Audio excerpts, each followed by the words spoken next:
क्यों हमारी इंडिया में ज़्यादा से ज़्यादा हॉरर मूवीज़ बनती नहीं और ज़्यादा एक्सपेरिमेंट भी नहीं होते? क्यों हमारे यहाँ ज़्यादा जो कि हॉरर मूवीज़ रहते हैं उनमें लड़कियों में ही ज़्यादातर तो आत्माएं या हॉरर स्पिरिट्स घुसती है? क्यों ऐसे होता है, जानेंगे इस वीडियो में। भाई हमारे बॉलीवुड में ज़्यादातर तो हॉरर मूवीज सक्सेसफुल साबित नहीं हुई जितना कि हॉलीवुड की मूवी साबित हुई है। इसका रीज़न जानने के लिए हमें ज़्यादा से ज़्यादा पीछे जाना पड़ेगा। कितना पीछे जाना पड़ेगा? 1930s से शुरू करना पड़ेगा।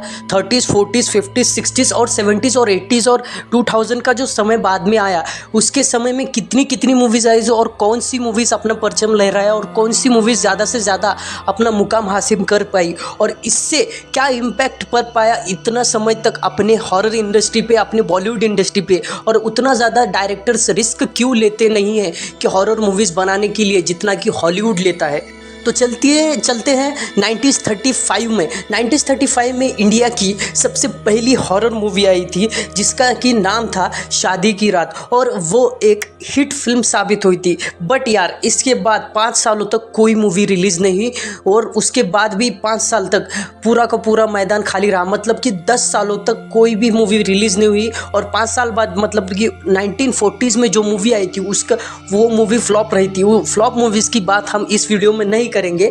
तो 1946 में एक मूवी आई थी खूनी, जो कि एक हिट फिल्म साबित हुई थी। उसके 4 साल बाद ठीक 1949 में महल नाम की मूवी आई थी अशोक सराफ के साथ और मूवी यार ज़बरदस्त थी और ज़बरदस्त एक्टिंग की थी अशोक कुमार ने। उस मूवी को आप मिस मत करना। उसका सस्पेंस भी ठीक ठाक सा था क्योंकि यार उस समय की बात अलग थी, इस समय की बात अलग है। अभी की ऑडियंस प्रो हो गई है।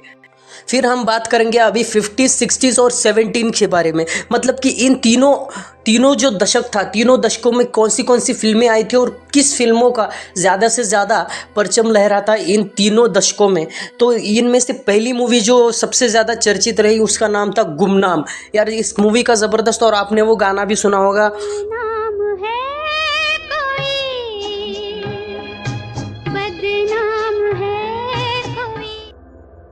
ये गाना बहुत ही ज़बरदस्त तरीके से पॉपुलर हुआ था यार। इसके बाद आती है जो मूवी यार ज़बरदस्त तरीके से स्टारकास्ट थी इसमें, वो थी राजकुमार कोहली की जानी दुश्मन। इसमें यार बहुत ही ज़बरदस्त स्टारकास्ट थी जैसे कि सुनील दत्त, संजीव कुमार, जितेंद्र, शत्रुघ्न सिन्हा, विनोद मेहरा, रेखा, नीतू और रीना रॉय। ऐसे ऐसे ज़बरदस्त कलाकार थे और इस मूवी का सस्पेंस अनएक्सपेक्टेड सस्पेंस है यार। इस मूवी को अगर आपने नहीं देखा तो हाईली रिकमेंडेड है, आप जाके देखिए। 2000 की जानी दुश्मन नहीं, उसके जो 1979 में आई थी जानी दुश्मन, उसकी बात कर रहे हैं हम। उसके बाद इस लिस्ट में आती है मूवी वो कौन थी और उसके बाद आती है दो गज ज़मीन में। ये मूवीज़ भी अच्छे तरीके से हिट हो पाई थी उस दौर में। और फिर आता है समय 80s का, और 80s के समय यार पूरा का पूरा रामसे ब्रदर्स के हाथों में था क्योंकि यार रामसे ब्रदर्स ने अपना एक अलग ही मकाम बनाया था इन दौर में और उनकी फिल्मों के आगे बड़ी बड़ी फिल्मों भी रिलीज़ होने से डरती थी। इतना ज़बरदस्त तरीके से उन्होंने अपना हिट का दौर तैयार किया हुआ था। मतलब ऐसे बनाया था उन्होंने एक हॉरर इंडस्ट्री। जैसे कि आप सोच सकते हैं वीराना मूवी से, वीराना एक ज़बरदस्त तरीके से हिट मूवी साबित हुई थी। उसके बाद आई थी इनकी मूवी पुराना मंदिर, वो भी एक अगेन सुपरहिट ब्लॉकबस्टर मूवी साबित हुई थी। उसके बाद आई थी इनकी तहखाना मूवी, ये भी एक सुपरहिट फिल्म साबित हुई थी उनकी। उसके बाद पुरानी हवेली, बंद दरवाज़ा, ऐसी कई ब्लॉकबस्टर फिल्में इन्होंने दी है। और इनकी कैसी फिल्में रहती थी कि अडल्ट हॉरर फिल्में साबित रहती थी, मतलब कि अडल्ट्स के लिए रहती थी, 18+ मूवी रहती थी। इस वजह से भी इन मूवी को ज़्यादा से ज़्यादा ऑडियंस मिलती थी और देखती थी इन फिल्मों को। और उस टाइम पे यार इंटरनेट नहीं था। आप सोच सकते हो कि मैं क्या बात कर रहा हूँ। आपको अगर मैं इन फिल्मों में रिकमेंड करना चाहूँगा तो आप हाईली रिकमेंडेड है वीराना और पुराना मंदिर। ये 2 फिल्में देखिए, अच्छी फिल्में हैं और ज़बरदस्त तरीके से डायरेक्ट की हुई है। और ख़ास करके वीराना यार, उनकी जो एक्ट्रेस है आज भी उनका बहुत सारे बड़े बड़े फैंस हैं।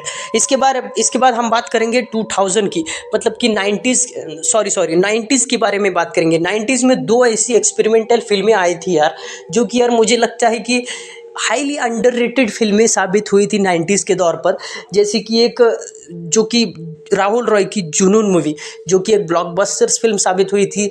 और उसके बाद आई थी राम गोपाल वर्मा की रात मूवी। अगर आपने ये मूवी नहीं देखी है तो हाईली रिकमेंडेड है, आप जाके देखो रात मूवी। आज के टाइम पर भी अगर कोई भी ऐसा सिनेमा निकाल के रखा है जैसे कि राम गोपाल वर्मा ने निकाला है, तो मैं चैलेंज करता हूँ कि आपके कभी ऐसी मूवी नहीं देखी होगी। इसका सस्पेंस, इसका थ्रिल और इसका हॉरर लेवल बहुत ही ज़्यादा है यार, बहुत ही ज़्यादा है। और इतने ज़बरदस्त तरीके से इस मूवी को डायरेक्ट किया है, इतने ज़बरदस्त तरीके से इस मूवी में बैकग्राउंड म्यूजिक डाला है ना, आप सोच सकते हैं राम गोपाल वर्मा का जादू कैसा रहता है। इसके बाद आता है 2000 का समय। यार 2000 के समय के बाद हॉरर सिनेमा जो है उसका लेवल नीचे नीचे नीचे नीचे नीचे ही चला गया, क्योंकि यार 2002 में, मतलब कि 2002 में एक ऐसी मूवी आई थी जिसने कि हॉरर मूवी इंडस्ट्री का पूरा मायना ही बदल दिया था।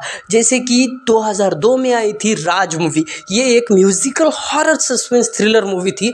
इस वजह से इस मूवी ने बहुत ही ज़्यादा ब्लॉकबस्टर तरीके से अपना मकाम हासिल किया हुआ था। विक्रम भट्ट को और रातों रात बिपाशा बासु को ऐसी तरक्की मिली हुई थी इस फिल्म से, रातों रात ये सुपरस्टार बन गए थे। लेकिन यार इसके बाद से हॉरर मूवी का जो कि इंडस्ट्री है उसका लेवल नीचे चला गया। हाँ, राम गोपाल वर्मा भी बीच बीच में आए थे, जैसे कि फूक मूवी, भूत मूवी, ऐसी मूवीज़ लेकर आए थे जो कि एक सस्पेंस थ्रिलर में एक अच्छे से हॉरर साबित करती थी। इन मूवीज़ से भी राम गोपाल वर्मा ने अच्छा मरका परचम हासिल किया हुआ था। लेकिन उनकी मूवीज़ आई बाद में, डरना मना है, डरना ज़रूरी है। इन मूवी ने यार पूरा का पूरा हॉरर का मज़ा ही ख़राब कर दिया। पूरा हॉरर कॉमेडी लग रही थी, वाहियात सी कॉमेडी लग रही थी इन फिल्मों में।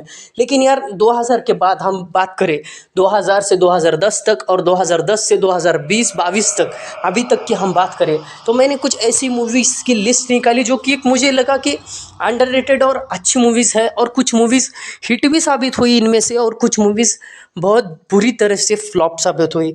जैसे कि इस लिस्ट में है पहली movie the house, next door, उसके बाद फिलोरी, उसके बाद तुम्बाड़, उसके बाद स्त्री, और उसके बाद भूल भुलैया 2, और उसके बाद भेड़िया। ये कि एक हॉरर एक्सपेरिमेंटल फिल्में साबित हुई थी। उसके बाद आती है भूत, जो कि राम गोपाल वर्मा की फिल्म है। उसके बाद आती है the Raj continues the mystery, जो कि अगेन इमरान हाशमी और विक्रम भट्ट का एक कोलैबोरेशन है। और मुझे लगता है कि राज मूवीज़ की सीरीज़ में सबसे बेहतरीन पार्ट राज पार्ट 2 है, क्योंकि उनमें सस्पेंस बहुत ही अच्छे तरीके से निभाया गया है। और उसके बाद आती है यार मूवी 13B। ये मूवी आपने अगर नहीं देखी तो इस मूवी को जाके देखिए। आर माधवन की सबसे बेहतरीन फिल्मों में से नज़र आती है ये फिल्म, और इसका हॉरर लेवल और सस्पेंस लेवल एकदम अलग तरीके से बना हुआ है।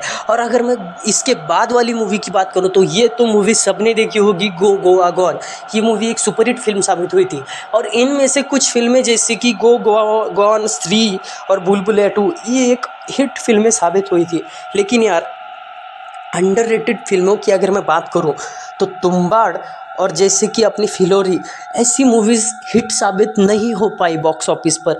इसी वजह से हॉरर मूवीज़ बनाने के लिए मेकर्स जो है रिस्क नहीं लेना चाहते ज़्यादा से ज़्यादा। इस वजह से ऐसी फिल्में बना रहे हैं जैसे कि स्त्री और भेड़िया। भेड़िया मूवी सिर्फ और सिर्फ एक छोटे से यूनिवर्स का पार्ट होने की वजह से हिट हो पाई। मुझे लगता है कि उसमें एक एक्सपेरिमेंटल के अलावा कुछ भी ज़्यादा अच्छा नहीं था, हॉरर लेवल भी ज़्यादा अच्छा नहीं था। और अगर मैं बात करूँ अदर रीजनल इंडस्ट्री के, तो कांतारा जैसी फिल्में एक ऐसी फिल्में हैं जो कि अपनी हॉरर मूवी इंडस्ट्री को बचा सकती हैं। हाँ, कांतारा एक हॉरर यूनिवर्स का ही पार्ट है, मतलब कि हॉरर जो पार्ट रहता है उसका ही एक पार्ट है कांतारा मूवी। कांतारा भी एक हॉरर कैटेगरी में ही आती है मूवी, और एक हिट साबित हुई थी और ज़बरदस्त तरीके से मूवी ये साबित हुई थी। अगर मैं इसकी बात करूँ तो ये मूवी सिर्फ और सिर्फ 15 करोड़ में बनी थी, और इसने लगभग 400 करोड़ रुपए कमाए थे। अगर ऐसी ही फिल्में कमाती रही तो अपने मेकर्स को भी कॉन्फिडेंस आएगा कि अच्छे से अच्छी फिल्में बनाएं, और अच्छे से अच्छी फिल्में बना के कंटेंट हाजिर करें। हॉरर कंटेंट रहे या अलग कोई भी कंटेंट रहे। जैसे कि अभी आने वाली है तुम्बाड़ 2, उसका भी अनाउंसमेंट हो चुका है। और कांतारा 2, अगर तुम्बाड़ 2 अगर हिट हो गई ना यार, तो मेकर्स को एक कॉन्फिडेंस आएगा, और मेकर्स भी अपनी फिल्में हॉरर जॉनर में भी अच्छे से परफॉर्म करने लगेंगी, जैसे कि हॉलीवुड करता है। हॉलीवुड में यार एक से एक बेहतरीन फिल्में आई हैं, जैसे कि Exorcist, psycho, Halloween, the shining, a quite place, and Jordan पीले की अस और नोप, एंड लाइक कंज्यूरिंग यूनिवर्स, इन फिल्मों को यार कोई भी ज़्यादा टक्कर नहीं दे सकता। इन फिल्मों की अलग ही लेवल है और सबसे बेहतरीन फिल्में हैं अभी तक की ये हॉलीवुड इंडस्ट्री की।